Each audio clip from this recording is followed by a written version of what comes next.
कि ये देवेश कुमार ने कब आपके मुद्दों को उठाया, सदन छोड़िए, ऑफ कैमरा इन्होंने कब उठाया, कब आपने देखा कि देवेश कुमार जैसे लोग जो हैं वो भूमिहारों की बात उठा कर रहे हैं कि भाई यूजीसी को रोल बैक कराओ।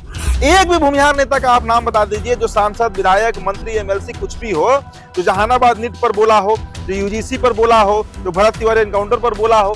जब नहीं बोले तो फिर ये किस बात के आपके समाज के नेता हुए? आपको आपके जो रिप्रेजेंटेटिव है, जिनको अपना नेता मानते हैं, जिनके लिए अभी आप छाती पीट रहे हैं सोशल मीडिया पर देवेश कुमार के लिए, देवेश कुमार से आपने ये सवाल कभी किया क्या?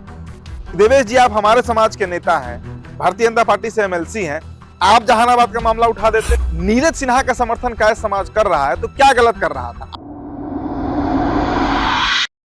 देवेश कुमार का इस्तीफा क्या हुआ? पूरा भूमिहार समाज कहने लगा कि एक भूमिहार नेता की बलि चढ़ा दी गई है ताकि एक कुशवाहा नेता मंत्री बना रहे। देवेश कुमार भारतीय जनता पार्टी से एमएलसी है, आपको पता है, कल उन्होंने इस्तीफा कर दिया और उनके इस्तीफा करने के पीछे कारण था कि उपेंद्र कुशवाहा के जो सुपुत्र हैं, बेटे हैं, दीपक प्रकाश, जो इस वक्त पंचायती राज विभाग के मंत्री भी हैं, उनका मंत्री पद जो है वो सुरक्षित रहे। देखिए, सुप्रीम कोर्ट ने इस मामले में हस्तक्षेप किया।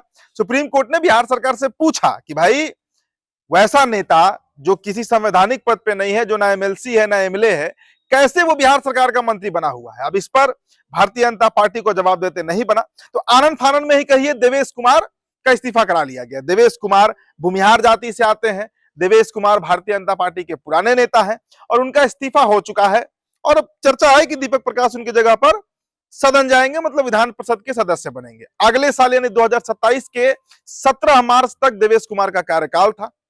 जो 12 सीटें होती हैं एमएलसी की, जो गवर्नर, जो राज्यपाल होते हैं, उनके कोटे से निर्वाचित होती है, उसी कोटे पर देवेश कुमार एमएलसी थे। अब ये चर्चा क्यों हो रही है दोस्तों कि एक भूमिहार को भारतीय जनता पार्टी ने फिर बलि चढ़ा दिया? इसके पहले विजय सिन्हा को टारगेट किया गया था और उन्हें भी निपटा दिया गया। देखिए, सबसे पहले दोस्तों मेरे कुछ सवाल हैं और मैं ये सवाल इसलिए पूछ रहा हूं क्योंकि लगातार, चूंकि मैं पत्रकार हूं, चीजों को देखता हूं, समाज के गतिविधियों को, राजनीति को। दोस्तों, सवाल यह है कि आज जिस देवेश कुमार के नाम पर एक पूरा जाति विशेष, एक पूरा समाज, भूमिहार समाज जो है वो इतना आंदोलित हो गया है। हमारे कई मित्र हैं फेसबुक पर, हम उनका पोस्ट देख रहे हैं, पूछ रहे हैं लोग कि बांकीपुर चुनाव से पहले क्यों नहीं करवाया गया, तो भूमिहार को बलि चढ़ा दिया गया एक कोयरी के चलते। अलग अलग तरह के पोस्ट आपको सोशल मीडिया पर देखने को मिलेंगे। अब सवाल मेरा यह है कि आप खुद बताइए कि ये ही देवेश कुमार अभी बीजेपी से जो नाराजगी चल रही है सवर्ण समाज की, किन मुद्दों को लेकर है? एक तो यूजीसी को लेकर है, जो इस साल जनवरी के महीने में एक नया रोस्टर लाया गया यूजीसी का। इसमें कहा गया कि भाई सवर्ण के जो बच्चे हैं वो अगर दलितों के साथ साथ ओबीसी और ईबीसी के बच्चों को भी अगर छेड़छाड़ करेंगे तो उनके खिलाफ SC/ST एक्ट लगेगा, मतलब उसी तरीके का कानून। हालांकि सुप्रीम कोर्ट ने उस पर स्टे लगा दिया, उस बात को लेकर नाराजगी है। जहानाबाद नीट छात्रा हत्याकांड हुआ, अगर आपको याद होगा, एक भूमिहार समाज की बच्ची के साथ दरिंदगी की गई, उसका अब तक कोई सुराग नहीं लगा कि कौन दोषी है। कोर्ट मामला जो है वो कोर्ट में चल रहा है। और तीसरा प्रकरण भरत तिवारी एनकाउंटर जो शाहपुर में हुआ, बिलौटी में हुआ। यही 3 प्रकरण है ना जिसके चलते सवर्ण समाज जो है वो भारतीय जनता पार्टी से नाराज है। और सवर्ण समाज में भी कौन? 2 जाति विशेष, एक ब्राह्मण और दूसरा भूमिहार। अब आइए आप भूमिहारों पर, आप बताइए, हमारे कई मित्र बड़ा नजदीक लोग हैं मेरे भूमिहार समाज में। भाई साहब, आप बताइए कि ये देवेश कुमार ने कब आपके मुद्दों को उठाया, सदन छोड़िए, ऑफ कैमरा इन्होंने कब उठाया? कब आपने देखा कि देवेश कुमार जैसे लोग जो हैं वो भूमिहारों की बात उठा कर रहे हैं कि भाई यूजीसी को रोल बैक कराओ? कब इन्होंने कहा?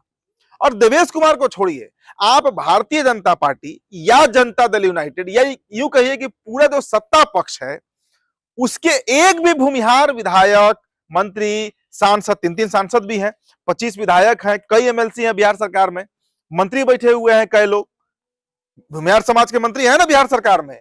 केंद्र में भी ललन सिंह है, ललन बाबू हैं। किसी ने क्या यूजीसी के मामले पर उनका मुंह से एक बकार निकला?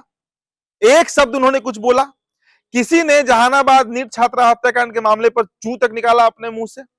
एक भी भूमिहार नेता का आप नाम बता दीजिए जो सांसद, विधायक, मंत्री, एमएलसी कुछ भी हो, जो जहानाबाद नीट पर बोला हो, जो यूजीसी पर बोला हो, जो भरत तिवारी एनकाउंटर पर बोला हो। जब नहीं बोले तो फिर ये किस बात के आपके समाज के नेता हुए? आपको गुस्सा बीजेपी से क्यों है? इसी मामले को लेकर है ना कि बीजेपी हमारा अनदेखा कर रही है, हमारे खिलाफ कानून बन रहे हैं, हमारे समाज को न्याय नहीं मिल रहा है। तो आपके जो रिप्रेजेंटेटिव है, जिनको अपना नेता मानते हैं, जिनके लिए अभी आप छाती पीट रहे हैं सोशल मीडिया पर देवेश कुमार के लिए, देवेश कुमार से आपने ये सवाल कभी किया क्या देवेश जी आप हमारे समाज के नेता हैं, भारतीय जनता पार्टी से एमएलसी हैं, आप जहानाबाद का मामला उठा देते, सड़क पर बैठ जाते, जहानाबाद का रोड ब्लॉक कर देते, पटना से जहानाबाद का, तब समझ में आता है कि हाँ भाई ये काम कर रहे हैं हमारे समाज के लिए। लेकिन जब पद की बात आती है तो उस समय वो भूमिहार हो जाते हैं, और जब समाज की बात होती है तो उस समय वो सिर्फ नेता रह जाते हैं। इस बात को समझना होगा दोस्तों। देखिए अभी हाल में बांकीपुर चुनाव संपन्न हुआ, और बांकीपुर चुनाव में कायस्थों का विरोध हुआ, जबरदस्त तरीके से उन्हें जातिवादी बताया गया, ये बताया गया, सारा तरह का उनको तमगा दिया गया, आरोपी बताया गया। क्यों भाई? इसलिए क्योंकि वो अपने समाज के एक प्रत्याशी नीरज सिन्हा का समर्थन कर रहे थे, बांकीपुर में कायस्थ कर रहे थे, ओपनली कर रहे थे, मैंने भी देखा। अब आप बताइए कि अगर नीरज सिन्हा का समर्थन कायस्थ समाज कर रहा है तो क्या गलत कर रहा था? आप तो ऐसे लोगों के लिए, भाई वैसे भी भारतीय जनता पार्टी का विधायक है कहां बिहार में? आज अगर कायस्थ समाज का बात कीजिए तो कायस्थ समाज के कोटे से बीजेपी में कहां कोई विधायक है? कोई नहीं है। सांसद एक है, रविशंकर बाबू, तो उनका तो विरोध कर ही रहा है समाज, उनका तो खुला विरोध कर रहा है। तो ये जो स्टैंडर्ड है, जो मापदंड है कि आपके नेता है इस्तीफा करा दिया गया, भाई वो नेता आपके किस काम का, जब आपका बात ही मुद्दा नहीं उठाते हैं, किस बात का वो नेता है? आप ब्राह्मण का ही बताइए ना, ब्राह्मण में दो मंत्री बने हुए हैं बिहार सरकार में, नीतीश मिश्रा भी है, मिथिलेश तिवारी भी है। बिलौटी हत्याकांड जो हुआ भरत तिवारी का, उस पर कौन ब्राह्मण नेता बोला है? कौन बोला है बताइए? गए हैं लोग, 5 लाख रुपया देकर आ गए हैं, लेकिन किसी की हिम्मत हुई क्या कि सरकार सवाल उठा ले? किसी की? अब जाकर नया, और क्या इसमें प्रक्रिया, इसमें क्या मतलब चल रहा है? देखिए एसटीएफ के जवान को गिरफ्तार कर लिया गया, लेकिन उस जवान को ऑर्डर कौन दिया गोली चलाने के लिए? उस पर कोई कार्रवाई नहीं, उस पर कोई सवाल नहीं। तो इस मामले को समझिए कि आप जिन्हें जात का ठेकेदार बना देते हैं, जिनको जात का आप नेता बना देते हैं, वो सिर्फ अपने लिए संवैधानिक पद पर पहुंचते हैं, अपना रास्ता सुगम करते हैं, अपने बच्चों का रास्ता सुगम करते हैं, आपका रास्ता सुगम नहीं करते हैं। इसलिए उनके लिए जो आप ये बड़ा एक प्रोटेस्ट कर रहे हैं, जो रोना गाना चल रहा है, जो छाती पीटा जा रहा है, ये आप खुद सोचिए कि देवेश कुमार छोड़े ना, गिरिराज सिंह आपके लिए बोले क्या? आपके समाज के सबसे बड़े नेता हैं, कई बार के सांसद हैं, आप ही लोग सांसद बनाते हैं, एक बार भी उनके मुंह से निकला है क्या इस मामले पर कुछ भी? सिर्फ झटका मटन, इंडिया पाकिस्तान, और वही अनर्गल प्रलाप उनका चलते रहता है। तो इस बात को समझना होगा। राजपूतों का ही उठाकर देख लीजिए ना, कौन आपका सांसद, कौन राजपूत का सांसद है बिहार में? क्या राजीव प्रताप रूडी यूजीसी पर बोले? आप किसी का नाम उठाकर देख लीजिए, कोई कुछ नहीं बोलेगा। सब पार्टी के अधीन है, क्योंकि उनका भी एक मजबूरी है भाई, वो पार्टी से है, पार्टी उन्हें टिकट दी तो वो सांसद बने, विधायक बने, एमएलसी बने, मंत्री बने, तो उनका भी अपना एक जिम्मेदारी है पार्टी की तरफ। तो आप तय करिए, आप समाज के हैं, किसी भी समाज के हैं, चाहे आप भूमिहार है, ब्राह्मण है, कायस्थ है, राजपूत है, कोई भी है, कि आपके हक हुकूक की बात कर कौन रहा है, और जो कर रहा है उसके साथ आप जाइए। जरूरी नहीं है कि वो किसी संवैधानिक पद पर हो, जरूरी नहीं है कि वो मंत्री हो, विधायक हो, एमएलसी हो, सांसद हो, जरूरी नहीं है होना। बहुत सारे ऐसे लोग हैं, मैं जानता हूं, जो अपने अपने समाज के लिए कर रहे हैं। तो इस बात को गौर करिएगा दोस्तों। और ये जो वेदना पसरा हुआ है सोशल मीडिया पे कि देवेश कुमार भूमिहार की बलि, ये कोई मतलब नहीं है, इसका कहीं कोई मतलब नहीं है। आप खुद इस बात का आकलन करिएगा। फिलहाल दोस्तों इस चर्चा में इतना ही। मेरा नाम उदित तारण है, द बिहार टॉपर वीडियो आप देख रहे थे। बहुत बहुत शुक्रिया।